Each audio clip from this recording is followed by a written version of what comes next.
That's beautiful. It's our Mission Sunday. So get ready for a ride. You're going to listen to everybody that went on the Honduras trip. I gave everybody a goal of 3 minutes because we have 10 of us to share. And excited to impart to you, even though you didn't come with us, you were with us in spirit. You prayed for us. You supported us. You donated things for the Hondurans, so we just want to thank you and give back. We want to implore you to listen to these 3-minute testimonies to see if you want to pray about coming with us next year, right? All right, so Mike and Marcia went on a separate trip from the rest of us, but they went on the medical brigade, which was a couple weeks before we went in April. I think they were the last week of March. And we're going to start with them because they were with the same organization, the Lantern of Hope. And Laverne Burker, who founded Lantern of Hope, was also with them, and she was with us. So whoever wants to start, if you both want to come up, that's great. I'm going to share a little bit about mission work to Honduras and mission work in general. I was thinking about why we go on missions. Why do we do a mission trip? Why did I go on a mission trip when we started? And I think I went because I wanted to do some good. I could help other people. And you do that when you go on a mission trip.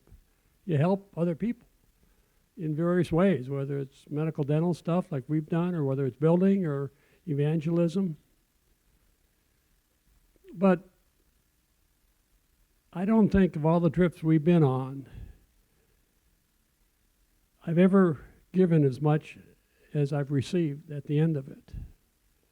That you think you go and give a lot, and you do. Trips can be hard. They can be an adventure, a journey. There can be excitement about it. It's a lot more fun to go to Honduras than it is to Milwaukee. There's a culture change. There's language difference. The people you meet are wonderful. They're lifelong friends, even though you've only were with them a few days. But in reality, when you come home, when I come home, when Marcia comes home, our hearts are changed. And you think that maybe that'll only be for the first time you go or the first few times you go, but every time you go, you come back and you get more of the Lord. You get more of life. You get more in your spirit than you give out. And when we went on our first trip, we never expected to go on many trips. So just a little caution. Mission work can be addicting. Once you go, you want to go. Once you experience it, there's something in it. Not for everybody. Some people go, done there, done that, check it off my list. But it can be something that just gets in your spirit, and you want to go, and you want to keep going, and you want to experience those things again, because each trip is a little bit different. There are different team members, different mission leaders, different in-country pastors and ministers and missionaries. And there is a desire to want to go and keep going. And it can pass down in the generations now. Our daughter and her family are in Africa for weeks and plans to go back. So just a little caution that way. When you get a chance to go on a mission trip, just seek the Lord and see if the Lord isn't calling you to do mission work. Just to experience it, just to taste it, just to see what it's like, just to say, I've done that, I've been there, it was fine, I'm glad I'm home. So mission work is just something Christians do. It's powerful, it's life-changing, it's a way to see a different culture that you can't experience any other way. If you go to Honduras to go to the beach and go to the resort, you don't visit Honduras. You don't get any idea what it's like, any more than if you went to Disneyland or New York City, you would know what America's like. And with mission work, you can get into the lives of the people personally, into their homes, into their schools, their churches, their communities, which you couldn't do on your own. And that's powerful. So when you get a chance, just really get before the Lord and see.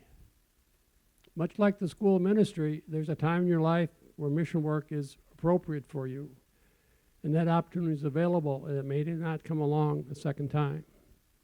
There are times I couldn't have done mission work just because of my job and family, but then there is a time when you can. So, especially for you young people, seize this opportunity when the Lord is drawing you towards it.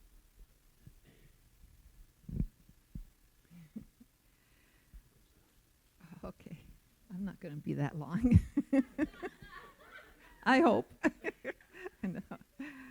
Oh, my mind is so full of everything, and really, we went in April, and I haven't even processed it. I really didn't. It was just, yeah, that was a good trip, and then Cindy said, "Can you talk about it?" And I was like, I don't even know what to say. I don't know. It was another good trip, but, but Friday I started to process it, and I thought, wow, this is huge for me. And maybe you all have come to this, but I'm a little late. But the Lord revealed to me that since COVID, really, I've changed my thinking. And when we'd go on these trips, I wasn't the initiator of these trips. Years ago, we started in 2001, and we've gone on many mission trips. But I never really wanted to go. I mean, at first, I just didn't know what it was all about. And then later, I started to get kind of afraid. And I was just the unknown, and nothing ever happened that was bad, but I just always had this hesitancy, like, I really, we went on the one, and then I said, like, check that one off our bucket list, and then 6 months later, Mike said, well, there's another trip going, and I was like, oh. So it hasn't been my thrill, but I found out, through this revelation, that fear has always been a major factor of when I go on these trips. And my life verse, really, since I was saved, was he who is in me is greater than he who is in the world. 1 John 4:4. And I always felt like I have the authority in me. I have Jesus living in me. And but I don't think it went from my head to my heart until recently. And during COVID, I started to just realize America is kind of, it's not secure as it used to be. We could go downtown, leave our car unlocked, take the keys with, could leave your house unlocked. Well, a lot's changed in the last 4 years. And I think what's happened to me is I've put my trust in my country all these years. When we'd come back from a trip, I'd go, it's so good to be home. I love America. And, we've got the streets that are nice, and we've got food that's good, and you can buy stuff everywhere, and you're safe. And I've kind of had to rethink that over the last 4 years, and just, it's so different. And so I have really sought to trust the Lord. And I think what happened that I'm realizing over the last 4 years, but especially on this trip, which was kind of a different trip because the dentists and the doctors that were with us, we didn't know them, but they all knew each other. And they had a relationship, and they were kind of goofy, and they'd play pranks on each other. And as it's ranked with other trips, it wasn't real spiritual, There wasn't a lot of evangelizing. But I still prayed with people, and I still felt this peace. And later I thought, what was that? But I realized there's a verse that Paul says in Colossians 1. I wrote it down here because I knew I'd forget. Colossians 1:25-27, and he says, he reveals the mystery that to mankind that has not been known before, and that mystery is Christ in us, the hope of glory. And I think that's what happened. I began to realize that Jesus, the Holy Spirit in me, is real. He's going to go to these countries. He's not going to leave me when I leave this country. I watched these people that we were with just be totally unscriptural, unspiritual, and yet they were having so much fun, and I thought, he's still in this. He is having fun with us. We need to bring him into everything we do. He's in our life. He has to be a part of everything we do. And I realized I always kind of thought it had to be different when we went somewhere else, because it had to measure up and be very spiritual, because we were doing spiritual work. And yet he came right with me, and he was there with me. He never left me. And I began to realize he's with me every day now, and something has shifted. And I'm so thankful that it's just a moment when I think of him, I connect, and I'm with him. I'm in peace. And it's all come together, but this trip showed me that was what I had lacked on other trips. Mike and I love to watch The Chosen, and there's an episode where Matthew and Mary and Rama are learning scripture. They're learning the Torah. And so Matthew asks Philip, what's a good verse to learn? And Philip gives him this verse. And I kind of like the verse too. But this is what it is.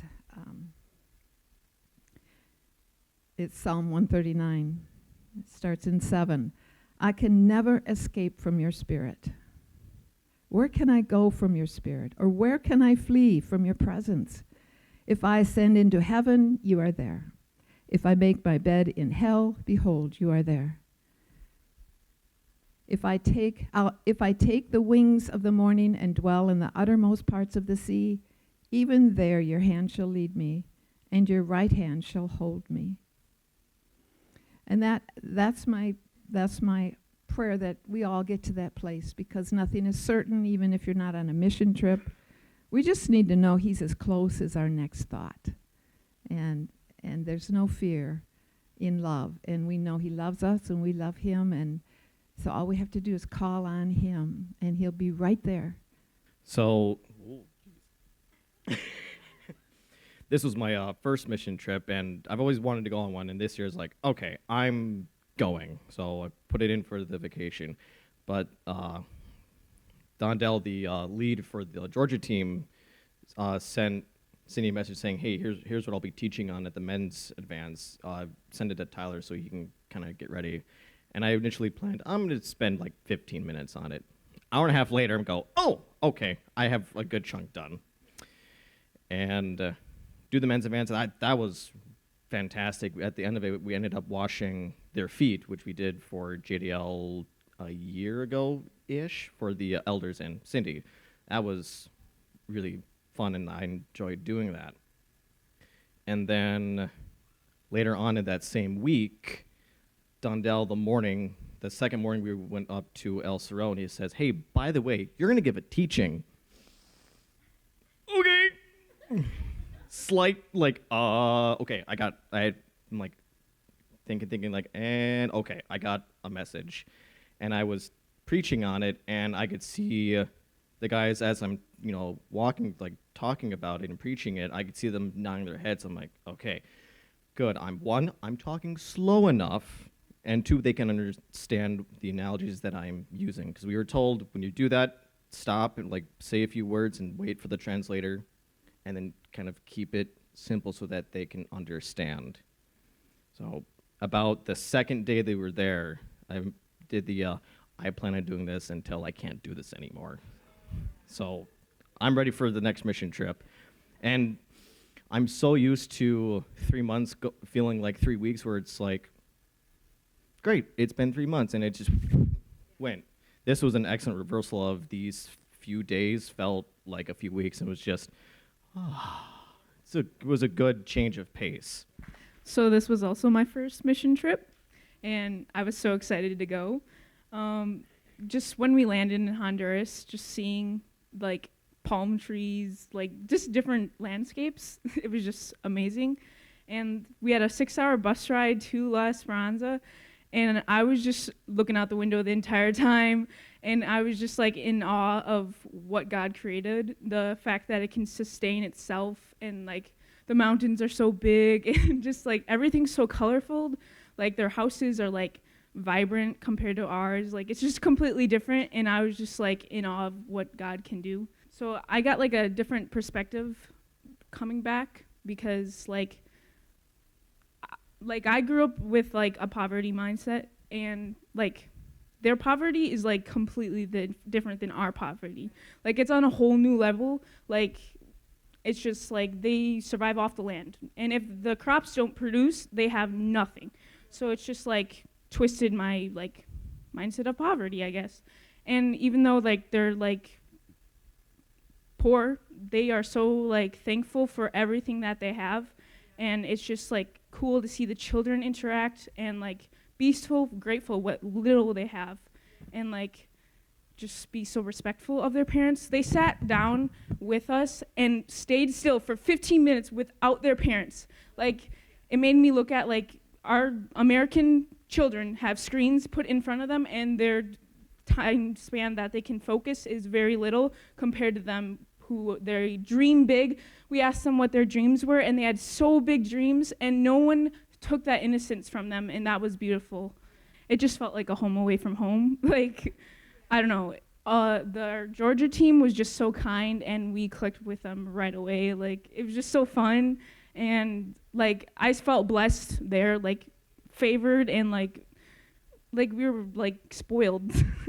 We slept in a really nice hotel, and then at the end of the trip, they gave us gifts for blessing them. It was a beautiful tapestry that they had started stitching a year before when they found out we were coming, and that just like made me like have tears in my eyes. Like it was just so beautiful that we're here to give them things, and they're so thankful that they are giving the best of what they have.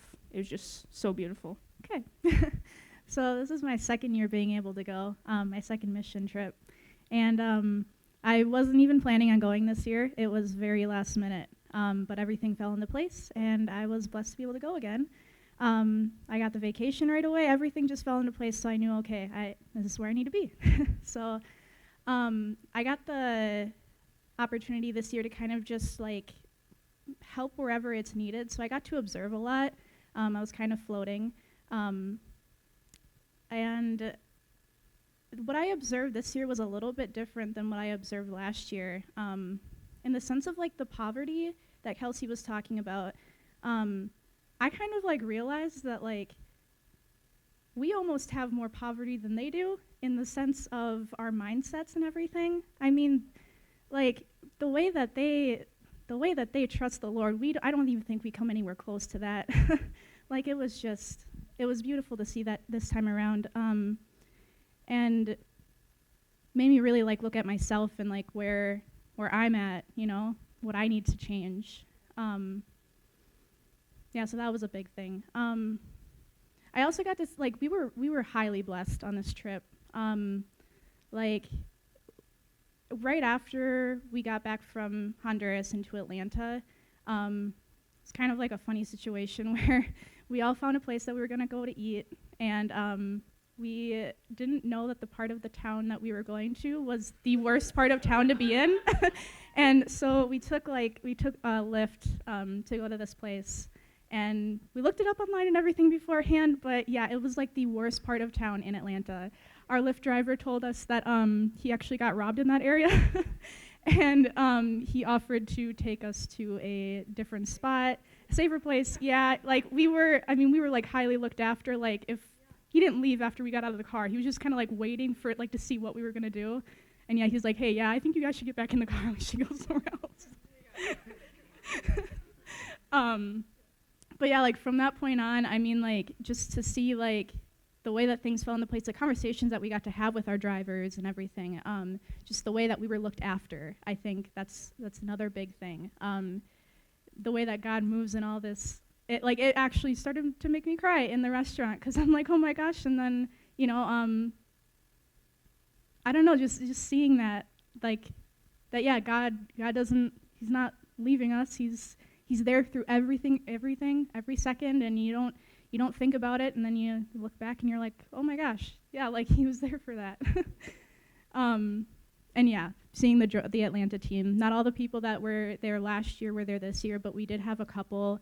Don Dell, it was really great to talk to him again. Having a conversation with him about like what the mission trips that he's been on and how they're so different from the way that Lantern of Hope does their mission trips. I can't see going on a mission trip any other way than being in the community the way that we were. And I mean, Lantern of Hope does a great job of how they do it. So.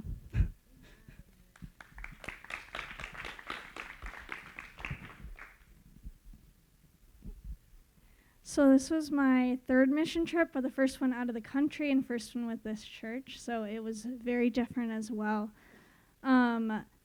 Throughout the beginning of the process, praying about it, I just learned more about faith and just moving right away versus my normal contemplative personality. You know, I sit, I pray, I wait some more, but this time I'm like, okay, I just gotta move.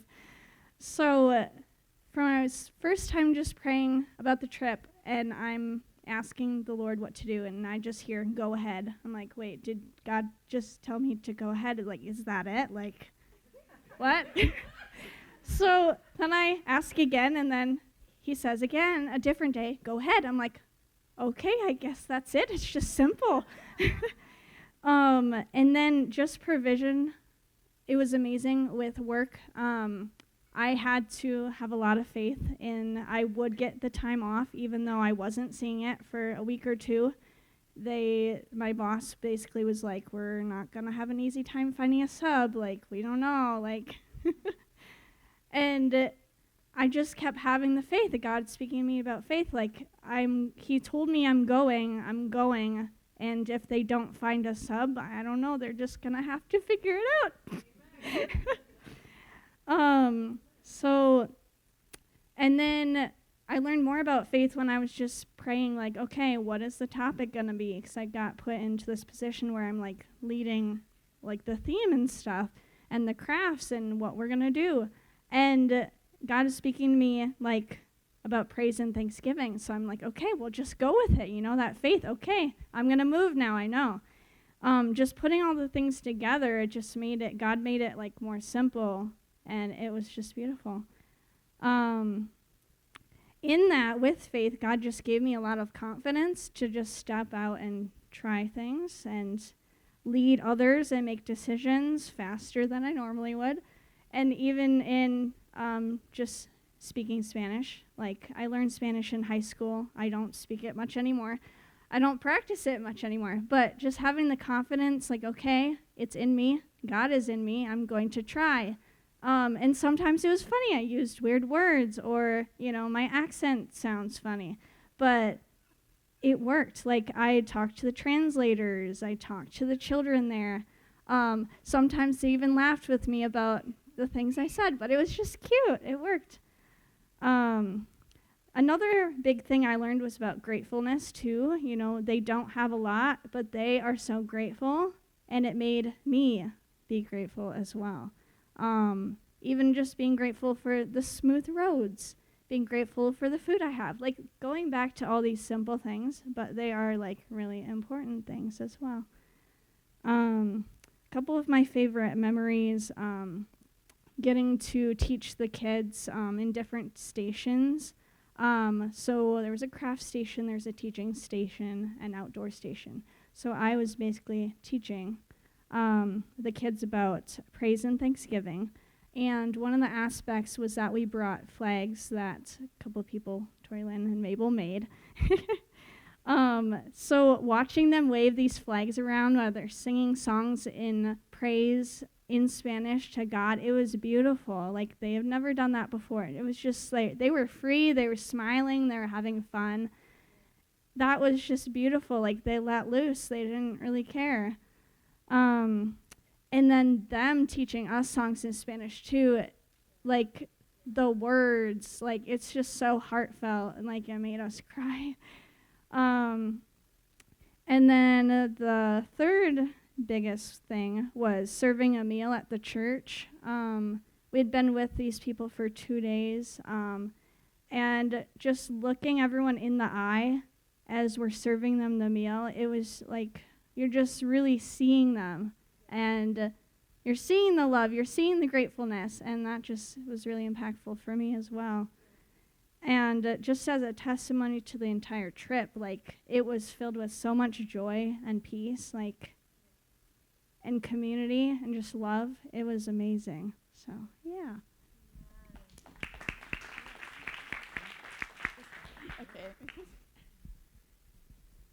Okay, so this was my first missions trip, like, out of the country, and I knew I was probably going to be, like, doing something related to the kids and, like, helping out with the kids, but, like, what exactly, I didn't really know. So one thing that just stuck, like, in my mind while I was, like, helping out and being, like, placed wherever I need to be was, I think somebody said, wherever you're placed, just, like, grow and do what you're supposed to do there, because it's not on accident that you're placed there. If you're placed somewhere, it's where you're meant to be. Like, these things aren't on accident. You're meant to be there. You're going to do something.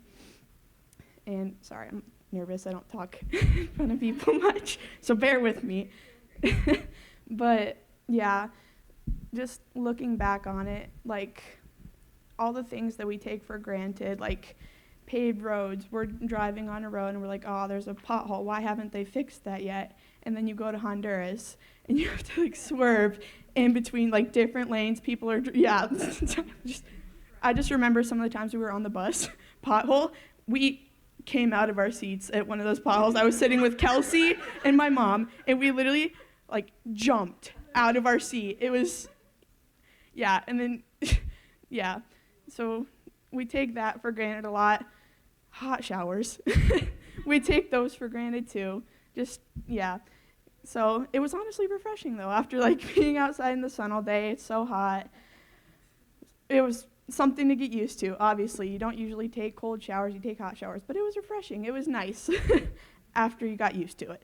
But, yeah, some of my favorite parts was just, like, seeing, like, how grateful they are for, like, anything you give them. Just being there. They're, so grateful for that. They're just so grateful that you're there, like, that you give a word, that you give them anything, like, they're just grateful.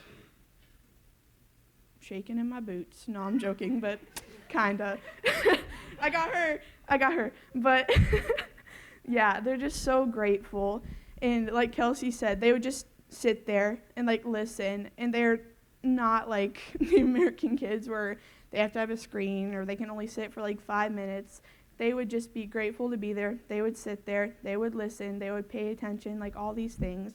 And then some of my, like, favorite memories and, like, funny moments-ish was almost every morning we would try and watch the sunrise. So we wake up at, like, 5 a.m. because the sun rose really early there. And we would just sit there and watch the sunrise, like, over the mountains. You would see these pinks sometimes, these oranges. The mountains would just be, like, all these vibrant pinks, oranges, and then you would see the sunrise, like, above the mountaintops. It was beautiful, and you'd just be, like, standing there, and you would hear, like, the roosters crowing. You would see, like, yeah, those roosters. You would hear the roosters crowing, but it was something you won't forget. Like, just standing there with your best friends, watching the sunrise, sunset, hearing the roosters crowing, like, it's something you won't forget. Then eventually, when the sun gets high enough, you go down and eat buttered grits. That was our morning. Yep. And it's true. That or a salted caramel granola bar. And there was one more memory. Let me look. I wrote it down. The what? Oh, yeah, in the airport. When we had gotten to Honduras, we had gotten off the plane. We were going through all these things. I don't really know what it's called exactly. But I was just like, there's, I don't know, those things that, like, make, like, little lanes, lines, whatever they're called. They have, like, poles, and then I was like, I put my hand on one of those, and the thing, like, slipped out of the thing, and it shot to the other thing. And I was like, I'm sorry, because this guy, like, walked over, and he had, like, a look on his face. I'm like, I'm sorry. he didn't understand me. It's a whole different language. So you're just saying, I'm sorry in Spanish, lo siento, I'm sorry. And I just kept saying, I'm sorry in English. So I learned, guys. I promise I learned. But that was funny. And then the team in like Georgia, we clicked, we bonded, we got along so well. And no one believed me about my age or anything like that. We were bagging food and all that to like bring up into the mountains, and they thought I was like 14, 15. No one believed me that I was 12. Surprise. No, but nobody believed me. And then I think it was the translator's daughter, and she thought I was like her age. She was like 17.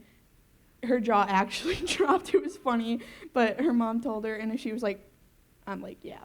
But those are kind of the highlights of our trip, and like realizing how blessed we are and just how grateful we should be that we have hot showers, paved roads, like all these things and so much more. But that's all I really have.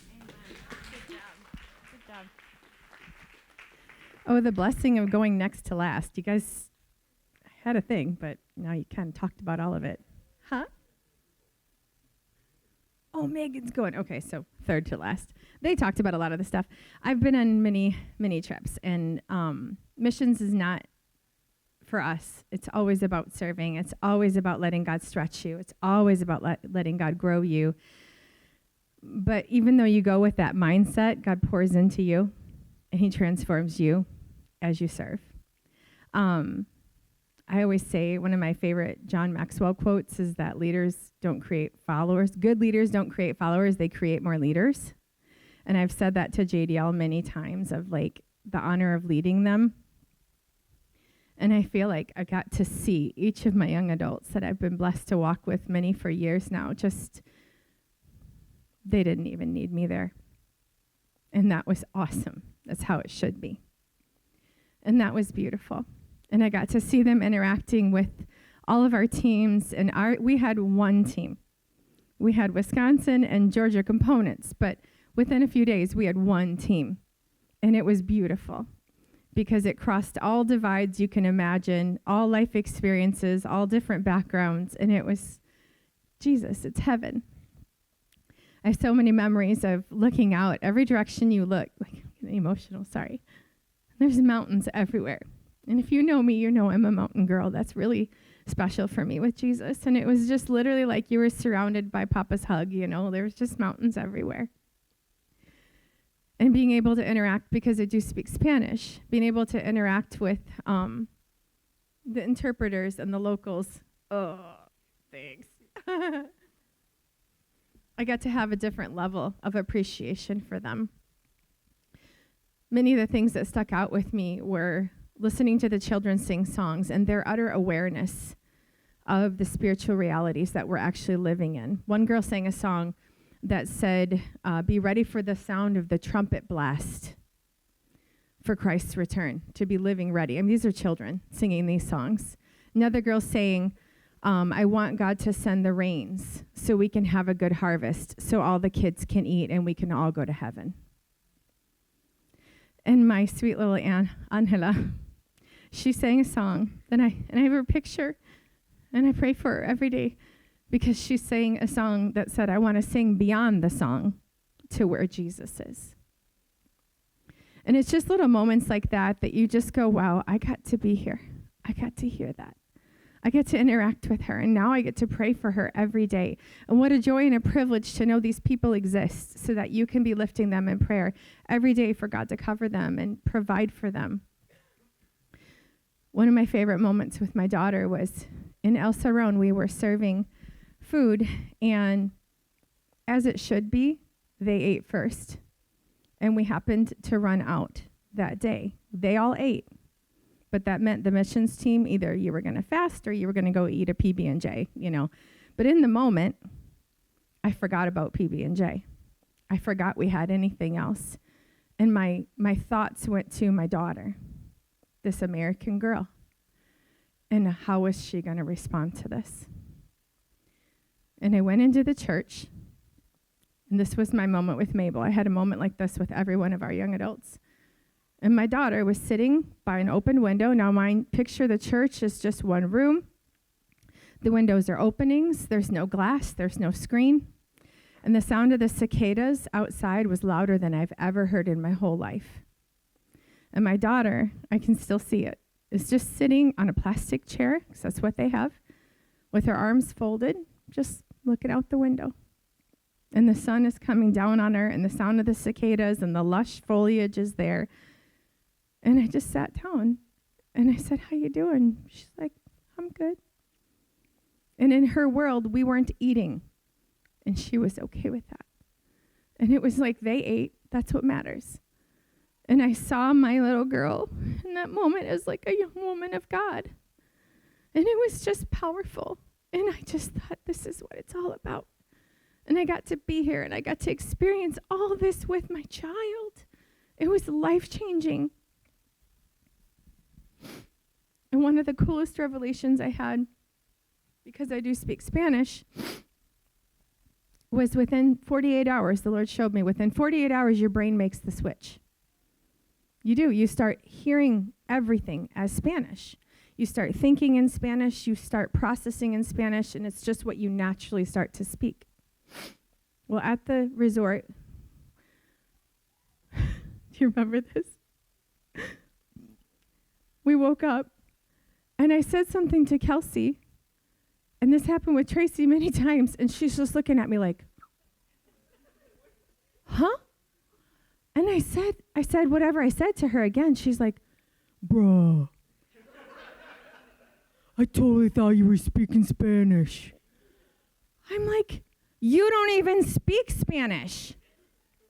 But this was what the Lord revealed to me. What you're around most, you become sensitized to the point when a language you don't even speak becomes your normal. So if you are saturated in the atmosphere of heaven, if you are saturating your life in the presence of God, that becomes your normal. That becomes your processing lens. That becomes the thing your spirit and your mind will always translate everything through. To a girl that doesn't even speak Spanish, her brain was searching for Spanish. That's a miracle. And that's my biggest takeaway, is that what we spend our time with, who we spend our time with, what you spend your life saturating yourself in will become your lens. You see everything through. And as thank you all for supporting us and helping us to get there. And the miraculous support was truly that. It was miraculous. And we're forever changed. And I'm telling you right now, the answer is yes. To those of you, I'm hearing it in the spirit, the answer's yes. Go. So like Brianna, it was my second time. And I learned a lot that I've kind of learned also before, but I also learned a lot more. Some of the things that I learned before was to slow down. Because there, it's like, when we're here, it's like we're 10 steps ahead of what we're going to do even tomorrow or next week. And they're like so focused on like right now that like we were getting paint for the house, and they had a bunch of people, they had a group of people going to get the paint, but like they just went to the paint shop, and then they started talking to people, and like 2-3 hours later we're still waiting for paint, but they're having relationship, and it was like everything was about relationship. It was like they did the family like businesses with their whole family. Like it wasn't just like parents work, kids go somewhere else. It was like everybody was included, and it was just amazing to see that. It was just definitely different this time around. It was definitely hard to transition back again, because by the time we hit the resort to try to decompress, I was already like, okay, is it next year yet? Because I really don't want to leave yet. Because it was like, it was good. It was a good short time, but yet at the same time, it wasn't long enough. It felt like a long time, but there was so much more that we wanted to do. Me personally, I know like a lot of other people felt that too. But I also noticed that the people are like very, very hungry, not just like spiritually, but like spiritually, physically, emotionally. They're just hungry, and they're willing to take anything you say, even if their face didn't show it. They internalize it and they take it in and they just like devour it. And like you might not see it across their face because they're so like such a deadpan expression, but like Cindy was saying, like they were preaching to the women and they thought they were like everything they were saying was just dropping dead. And then later on in the day, like 3 days later, they got a notice that like 3 or 4 women accepted Christ. But like but them preaching, they wouldn't have even known because you were like, did anything I say even made sense, you know? But like, so it was just very amazing, and it was definitely eye-opening to how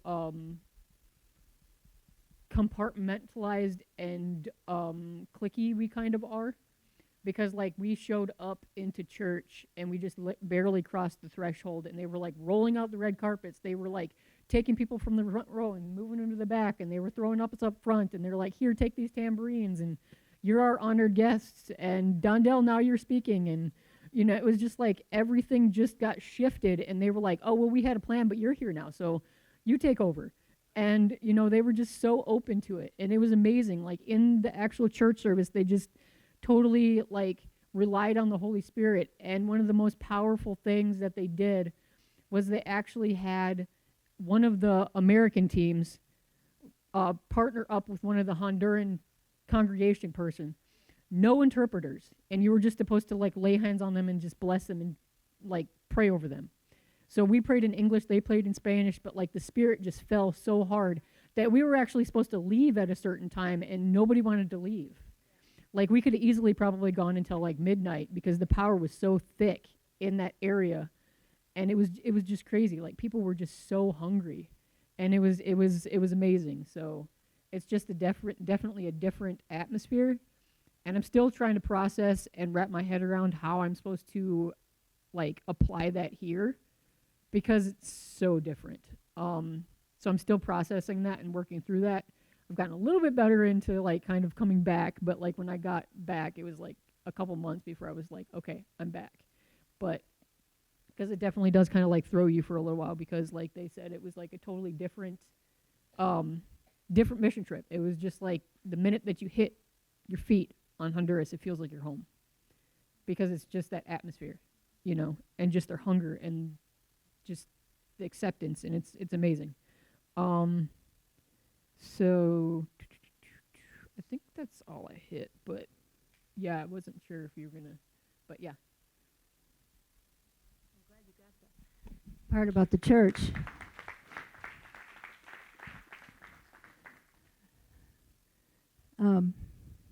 Yeah, if she didn't share about the way we started on that was Resurrection Sunday when we went to that church service. So that was, for me, God was in every moment.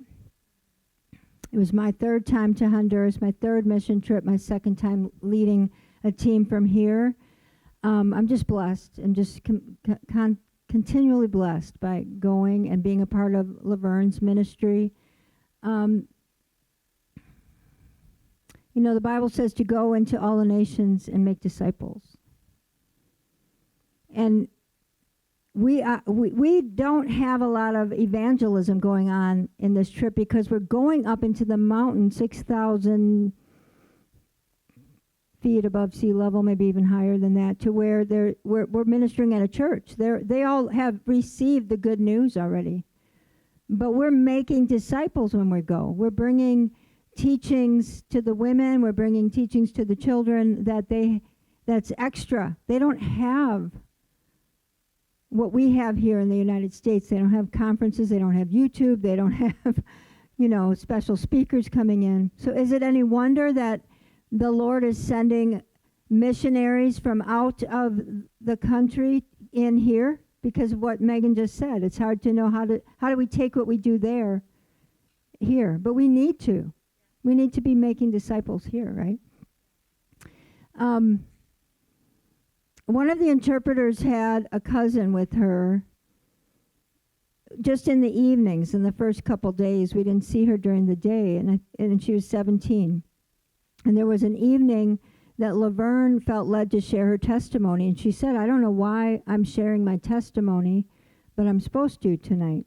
And so she shared it after dinner. Many evenings, there was a courtyard sort of, if you will, outside of our hotel rooms, and we would all meet in front of Laverne's room. And she had a friend, a Honduran friend, that would bring in food for us. And we would just pull up benches and share our meal together.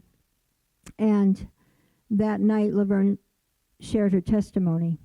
And apparently, I didn't know this, but after Sam's cousin, as they were driving home, said to her, I want to share my testimony.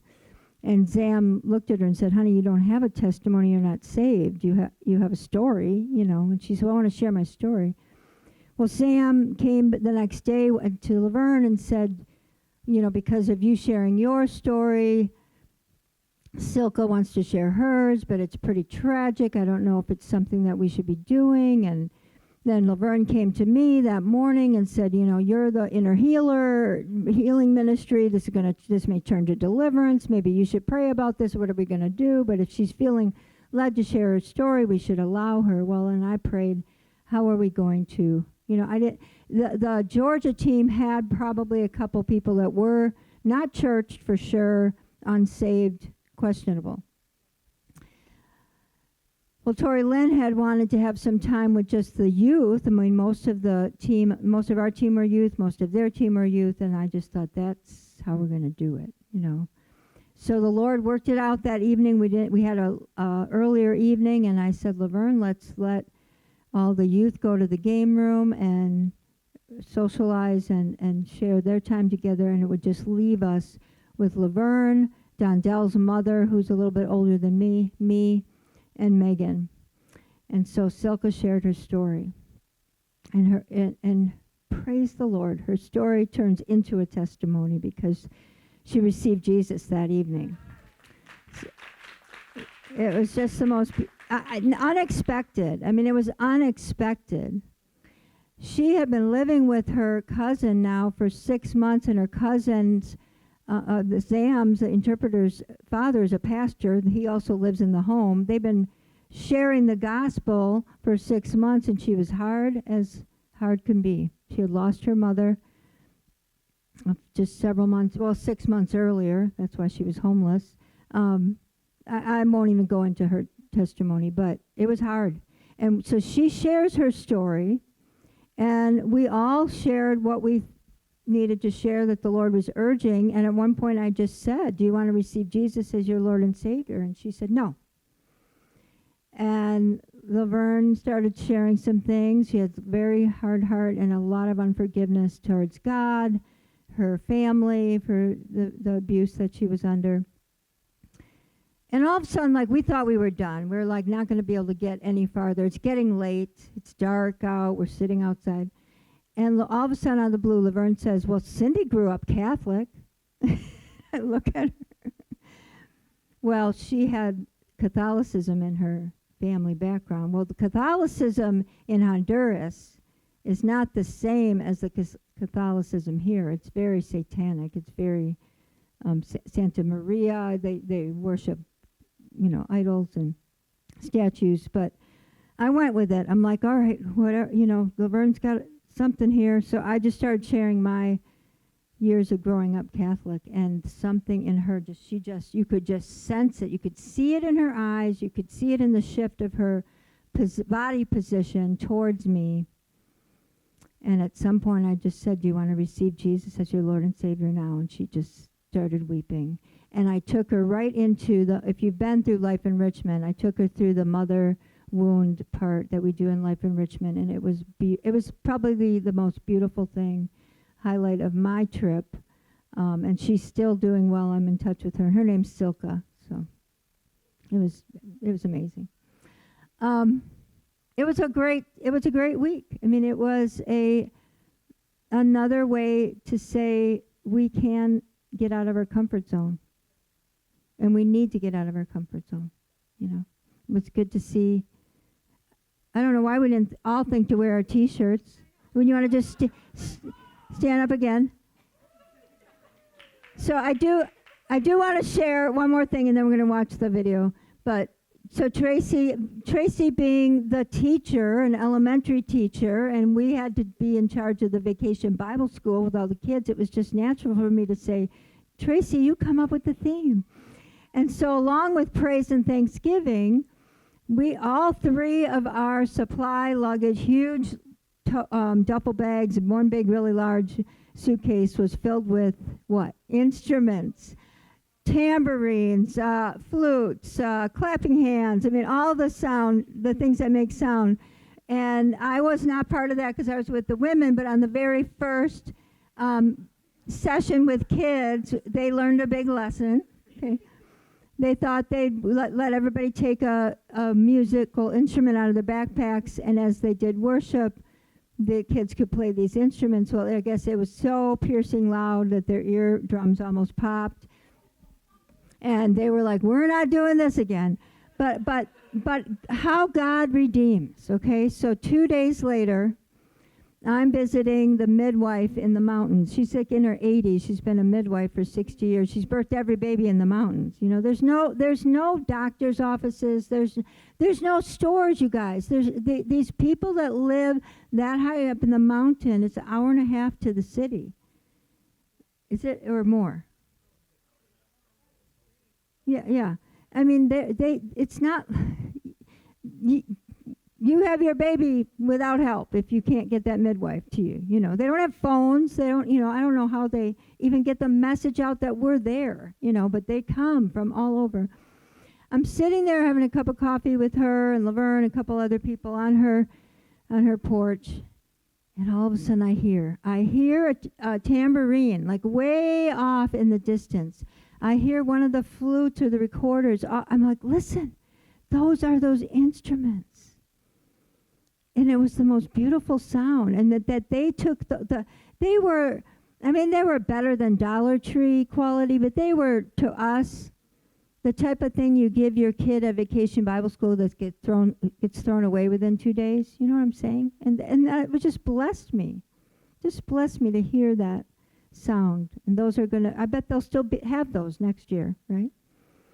All right. Well, again, I appreciate everyone's support, prayers, and your yes to coming with us next year. And we're going to end with the video.